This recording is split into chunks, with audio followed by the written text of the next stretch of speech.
Hi, this is Scott Garibay, and today we're going to talk about debate number 4. Get hyped. There's 22 days to debate number 4. Debate number 4, let's talk about it. October 15th, Ohio, CNN, New York Times, debate number 4, right? And today we're going to talk about how Andrew Yang is going to absolutely dominate and what his best path to absolutely dominate in debate number 4 is. All right, so let's talk about it.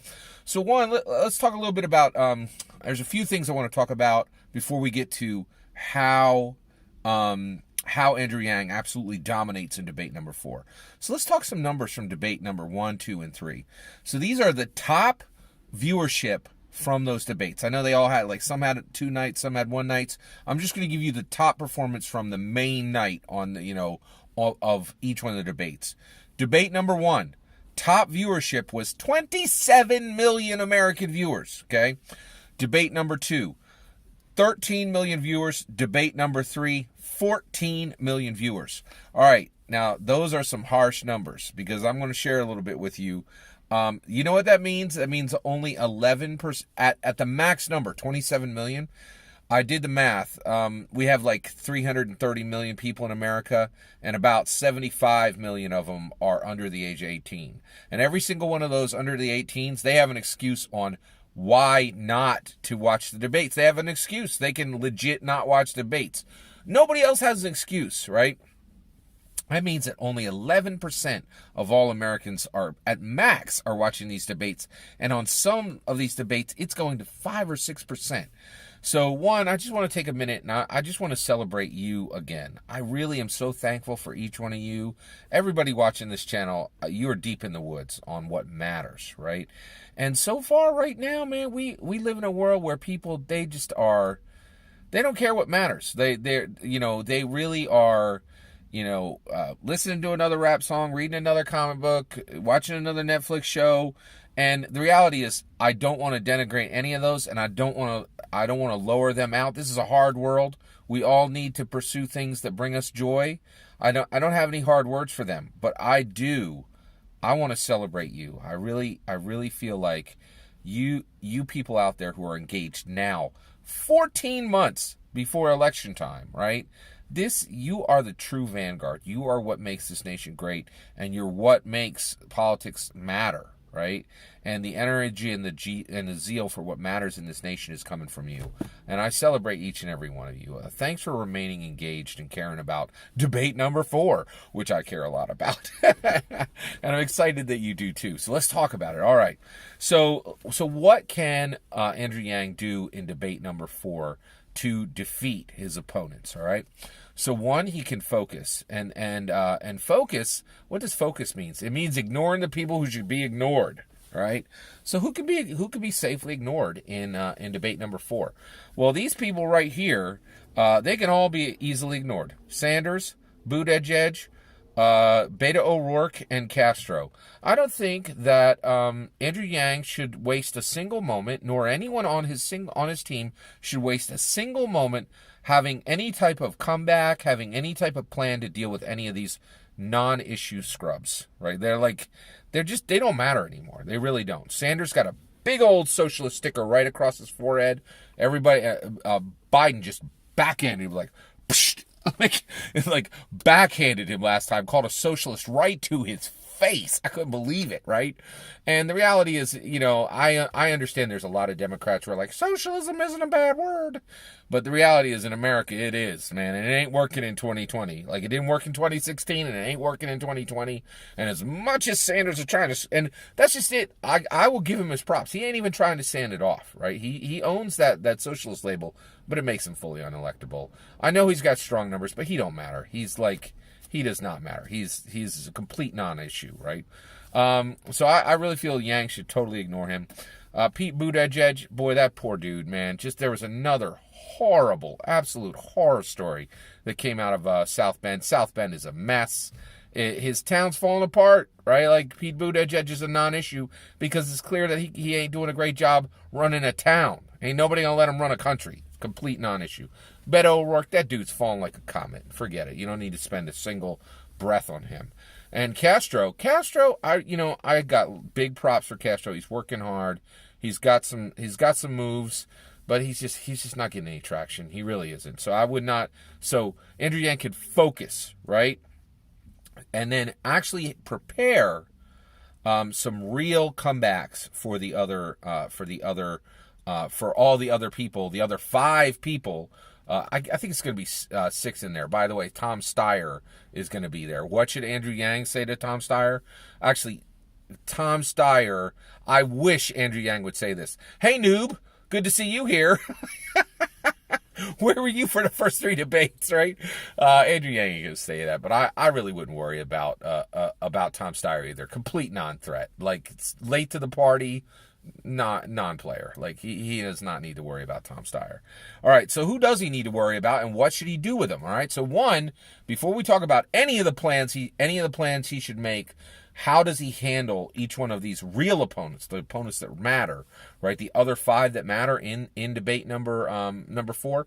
Well, we all have to acknowledge Andrew Yang's new approach, which is the path of peace. He is going with the path of peace, and it's his new battle mode, man. And it's like all judo, right? Only use the momentum of your opponent.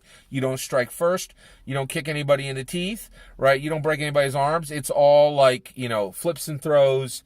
And it's the path of peace. He had it in debate number 1, debate number 2, and debate number 3. And guess what? Yang is brilliant. It's turning out to be absolutely true, because you can tell the main attackers so far in the debates have been Harris and Castro, and they have paid terrible prices for it. Terrible prices. Like, Harris has recently just been falling again, just falling like a comet, right? She is really, really suffering. And her coming out hard in the early debate, I feel like her first attack, it frightened people, because they were like, oh man, are we going to see this again? These brutal, personal, bitter attacks, and then Castro did the same thing in debate 3, and it didn't help him a bit. It really didn't. It made him look bad, and I think it made Harris look bad too. Early, strong, personal, bitter attacks are just not playing well in 2020. It's surprising, because normally dirty politics, people love them. But in the U.S. presidential Democrat primaries, they are not playing well. And I think Harris and Castro are paying terrible prices. So Andrew Yang is on a new path of peace. So now I'm going to give you the plans for each and every single opponent, right, that matters, that Yang should be planning for, and what he should do to handle them, right, to gain ground against them, right? But all of this fits his model, his path of peace model, right? Because last time when I said what he had to do to get ready for debate 3, I was like, attack. And Yang's smarter than I am, right? So, and he didn't, and he did great. And he has the momentum of a freight train at this point, and I really think he should just keep moving. But I got some ideas. I'm going to put them on the table for him and his team to use for debate number 4. I'm so excited for debate number 4. All right, Biden. What do you do with Biden? Right now, I know this sounds crazy. Yang needs to be ready in case Biden attacks him, right? That he can do a counterstrike, that he can do kind of a parry. But the reality is, I think for Biden, he is a real threat. He's the biggest threat in the entire race. We have time to wait. And I think Yang should wait on Biden.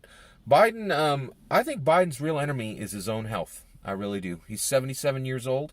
He is dragging himself day by day through the most physical exertion, the most physically, mentally, and spiritually draining journey that you can possibly go through, which is to run for the U.S. president.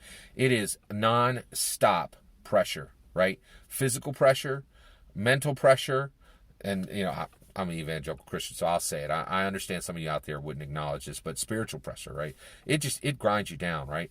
And the reality is, I think that you're just putting weight on this guy, right? Like, and honestly, I do not hope for this. I want to be super clear.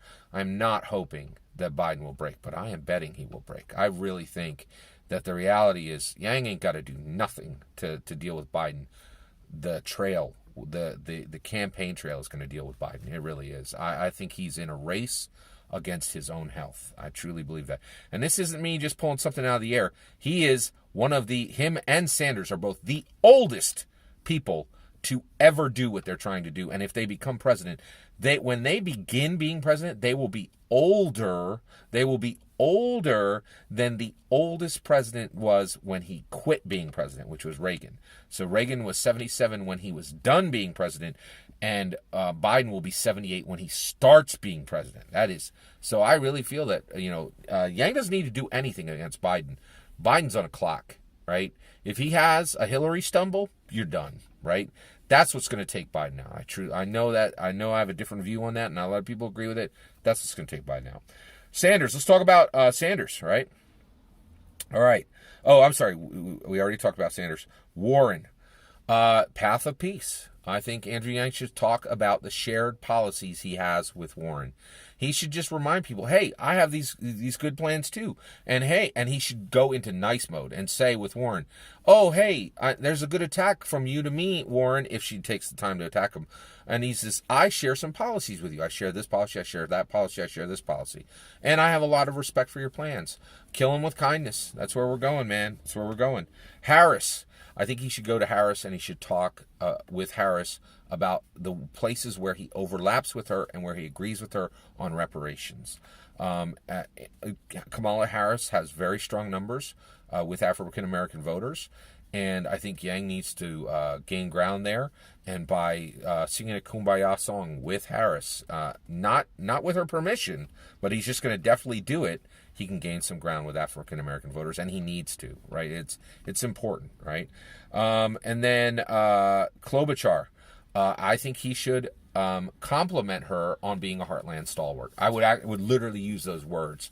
You are a Heartland stalwart, and just sing the praises of the golden wheat and the center of this country, and and the Heartland stalwarts, right? And just compliment her to high heaven. And then last, Booker. This is the only thing that comes close to an attack, right? This would be a super subtle, tiny little push, right? Not really an attack, right? But I would just, if I were Andrew Yang, I would say, I remember the days when I was a bachelor. All he's got to do is remind people in America that Cory Booker is a bachelor. I think it's Cory Booker's greatest threat by far. It's his greatest weakness.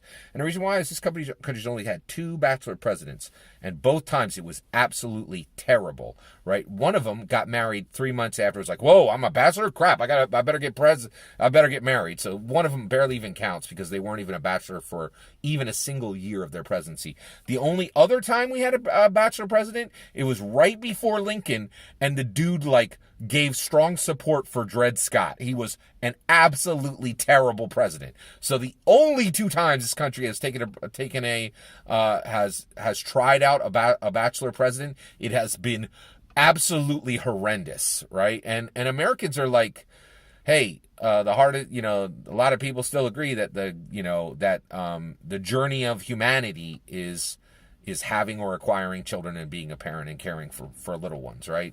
And he's like, nah, not for me, right? And that's perfectly fine, but the American people just at mass have not said, yeah, we're down with that. In fact, they're not. It's really super clear. Americans aren't really crazy about the idea of a bachelor president, right? And unfortunately for Cory, the history is really against him here. And so if I were Andrew Yang, I would just try to insert somewhere in the debate, I remember the days when I was a bachelor, right? And like you, Cory, right? I'd throw that in there. All right, that might be a little attack mode-y. The other thing is, I think, and I have 3 ideas for so I think, Andrew Yang just needs to keep up his momentum. But the other thing that I would like to see him do is something new, right? He did something new in the last one. He brought out the democracy dollars. Great idea. In this one, I would really like him to bring up something new and exciting about Mars. I'm a big Mars guy. I think it could gain him some points, right? And the other thing is cryptocurrencies. I think it just kind of tells the American people he's very smart. And it's worth a few notes, and I'd love to see what he thinks on cryptocurrency and how we can move this country forward into adopting cryptocurrencies and making cryptocurrencies a more robust part of our lives. I'm a big Bitcoin guy, and I'm building a pretty significant skill set around Bitcoin, and it's been very helpful to me. So I think he should really speak on that. I think it's a really big part of our modern lives, and will increasingly. The other thing is sneakers. He's been doing great with the no ties, but not a single candidate has done not a single candidate has done has worn sneakers. If you want to reach millennials care about sneakers. Also, Scott Garibay cares about sneakers. I'm a bit of a sneakerhead. And by the way, so yeah, I get that you have to look like a business person, but there's a whole bunch of people that you can look to who wear sneakers and suits. It's definitely a thing. I would really love to see Andrew Yang in some super dope Nike SB Dunks. That would be perfect, right? You can make them navy, make them dull, right? Like, they don't got to be, super bling or anything. But I think it would be really cool if somebody started wearing sneakers on stage. America don't care about your stupid old leather shoes, man. Get some sneakerhead sneakers on that stage, and Yang should absolutely be the first one to do it. Put on some dope sneakers, right? It's simple, and it will definitely get some shine from the media, right? Nike SB Dunks, I think that's perfect. Low key. Make them match your suit perfectly. It's a way to go. All that's my opinion. I'd love to hear your opinion. What do you think about about debate night number 4? What should Yang do to dominate? Let me know in the comments below. Please consider liking and subscribing, and have a wonderful millennium.